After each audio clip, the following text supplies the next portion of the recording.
Welcome to the Legionary. As part of the new series on which I'm calling the Roman Workshop, we're going to be taking these oak timbers here, which I rescued from a firewood pile. Believe it or not, someone was going to actually burn this. Hew it by hand using tools which are similar to those used by the Romans. Plane, Stanley plane notwithstanding. Until we have it to sort of like construction grade timber. So I end up with a fairly reasonably square beam. Say hello to Bella. Bella is absolutely fixated by the birds.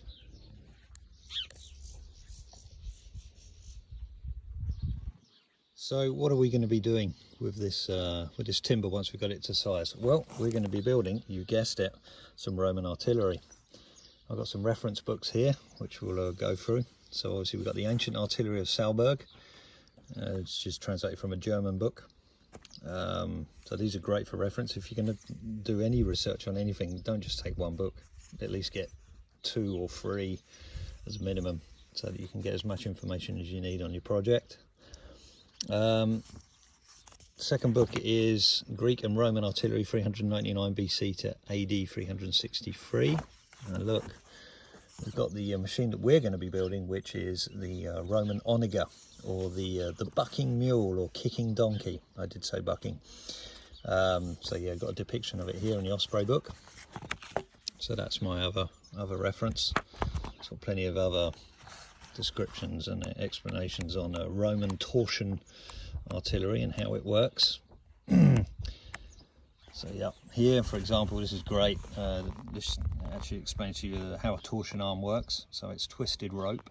In this case, I believe in some of the earlier models, the Greek models, used horsehair. But yeah, here we've got it using rope, but at least it explains, gives you a rough diagram. So here's an example of some of the tools we're going to be using on this. Here I've got the famous Delobra, which is the Roman pioneering tool that all the legionaries carried. Well, a lot of them carried. I'm not sure everyone carried one, but yeah, important tool. And then here I've just got a bog standard broad axe. But obviously these tools are got nice wide beards on them, which means they take nice bites out. The heads are quite heavy as well, so they work under their own weight. So for example, see that, straight in, so you don't have to swing hard, and which is tiring and dangerous at the same time. But with a heavy head on an axe, you're only making short moves, very short precise cuts. And as we saw, you can actually get a really nice finish if your axe is sharp. But yeah, these are great tools. Then afterwards, what we got? We got the draw knife. Obviously, Romans had draw knives. This one's an old French one.